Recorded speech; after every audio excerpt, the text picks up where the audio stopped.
with regard to any decision passed by the ICC, it is not binding on us. India has given assistance to the people of Palestine. We support a two-state solution, and we have been public and unambiguous about that. We, sir, condemn terrorism. We condemn hostage-taking. We do believe countries have a right to respond to these situations. Israel is concerned, it is a country with which we have a strong record of cooperation in national security. It is also a country that has stood by us at different moments when our national security was under threat. The amount of exports to Israel since the beginning of the conflict, including equipments that aid in manufacturing.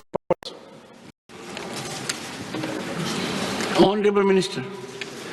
Sir, the supplementary asked is not directly related to the question because the question focuses on our position on Palestine, our voting in the UN, the aid sent to Palestine, which I will be very happy to share with you, sir.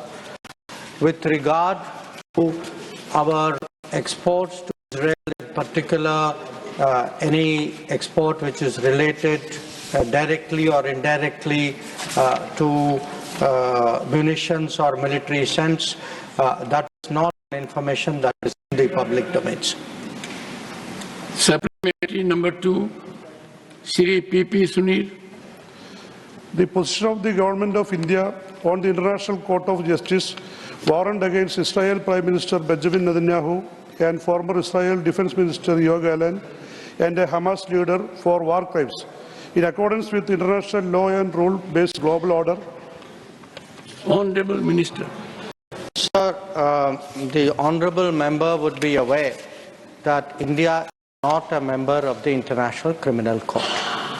When the International Criminal Court was constituted, the question of our membership was considered. For very good reasons, after a great deal of deliberation, India decided not to become a member.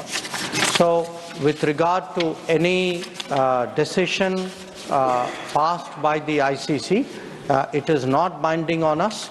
So, it is not a matter on which we have taken a formal position. Third supplementary, Shri Tiruchi Siva. Thank you, Chairman, sir. Sir, it's very thought content to know from the Minister that India extends humanitarian assistance to the people of Palestine both bilaterally and through United Nations Relief and Work Agency. But a resolution has come upon 27th of October 2023 in the UN. That is protection of civilians and upholding legal and humanitarian obligations. Which resolution India has abstained, sir? Sir, both are contradictory. Why India should abstain such a genuine resolution? Honourable Minister. Sir, India has given assistance to the people of Palestine at this particular time. I would like, sir, through you to bring to the notice of the House that we make an annual contribution of $5 million to the UNRWA, which is the main assistance providing agency. This amount traditionally used to be $1 million. So during the time of under the decision taken by this government, it was raised from $1 million to $5 million. In recent times, in terms of the conflict, sir, we have provided 70 metric tons of aid, of which 16.5 was of medicines in 2023. We have given 65 metric tons of medicines to Palestinian Authority and to UNRWA in 2024. We have provided 33 metric tons of medicines to Lebanon. Now, with regard to the particular resolution, sir, which the Honourable Member referred to, we abstain. In fact, during this period, sir, there have been in the General Assembly a number of resolutions. We have voted in favor of many. We have abstained on some. Generally, when we abstain, the reasons are the resolution is not balanced, the resolution is more divisive, the resolution can set a precedent which has consequences for us, the resolution has larger implications. In this particular case, sir, we felt that the resolution was not well drafted, it was not well considered, we had reservations on the language, our concerns were not accommodated, and that is why we abstained. And as a matter of fact, I think the entire House knows, India has been virtually first responder when there are issues of earthquake, requirement of medicines, even during COVID. And that soothing input I get from foreign dignitaries calling on me, or I calling on them. So that, I think, goes to the credit of this House and the government. See, because we have been, as a matter of fact, when it comes to when it comes to evacuation, when it comes to security on high seas, when it comes to supplying medicine during COVID, now these are the inputs. I'm not saying. The people have expressed their gratitude to me, and therefore I am sharing with the House. Shri Saket Gokhale, supplementary number 4. Thank you so much, sir. Tiruchiji, the Honorable Minister has given, I'm sure you'll appreciate with your experience, very exhaustive answer that being abstention on a resolution is driven by several circumstances. The script of the resolution, the consequence of the resolution, its long-term impact. It is not simpliciter that it expresses what you indicated.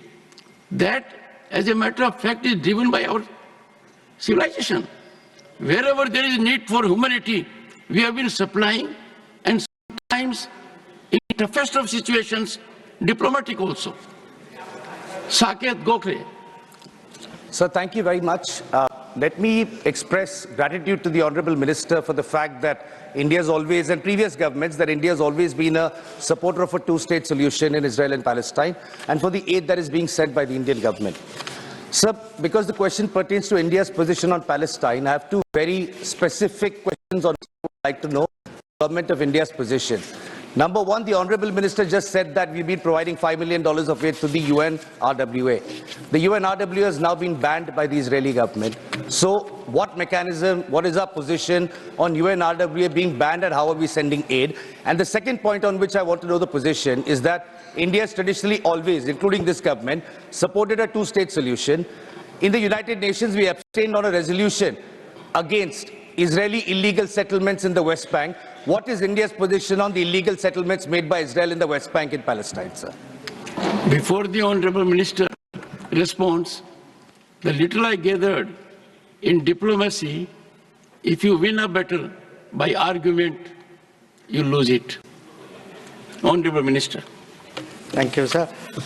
Sir, regarding our support and contribution to the UNRWA, this is a decision which we took as a government. We continue to stand by that decision, and we have in fact just released the latest tranche of support to the UNRWA.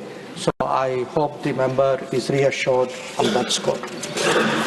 Regarding the two-state solution, we support a two-state solution, and we have been public and unambiguous about that. So I think there should be no cause for confusion regarding two-state solution. Regarding, sir, resolutions, both what the honourable member asked and what the previous honourable member also asked, again, sir, it depends. Resolutions have implications, as you noted. Their wording is important. For example, in the question, the resolution which the previous member had referred to, sir, there was no reference to terrorism. There was no reference to hostage-taking. So, in our mind, a resolution which does not reflect the entirety of the situation is not a balanced resolution.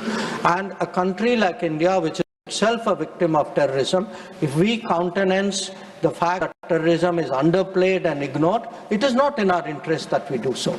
So when we look at any resolution, we look at the wording, we take a very, very mature view about it. And I want to say, as a matter of principle, we, sir, condemn terrorism, we condemn hostage-taking. We do believe countries have a right to respond to these situations, but countries should be mindful of civilian casualties. They must observe humanitarian law, and we would like a ceasefire and an early end to violence. Our position has been very, very clear, but we would like this duly reflected in well-worded resolutions which are balanced. Question. Last supplementary, Dr. John Britas. Dr. John Britas. Thank you very much, sir. Sir, the Honorable Minister has got extensive experience and expertise. He's hands-on all these issues. I think no one disputes that. No one disputes. Okay, go ahead. So I would refer to the diplomatic facet of an issue, which I hope that Minister would sincerely respond to. Is it a fact that Palestine Authority's Minister of State on Foreign Affairs met our ambassador, Ms. Renu Yadav, requesting to reconsider arms sales to Israel due to their usage against Palestinian civilians, and also the need for international pressure on Israel to stop their violence on Gaza? If so, what has been the response of the ministry? Thank you, sir. Honorable Minister, and the Honorable Member seeks sincere response. Sir, so the issue of India's exports, including India's exports of anything which directly or indirectly has any military implications, is guided by our national interest and by our commitments to various regimes.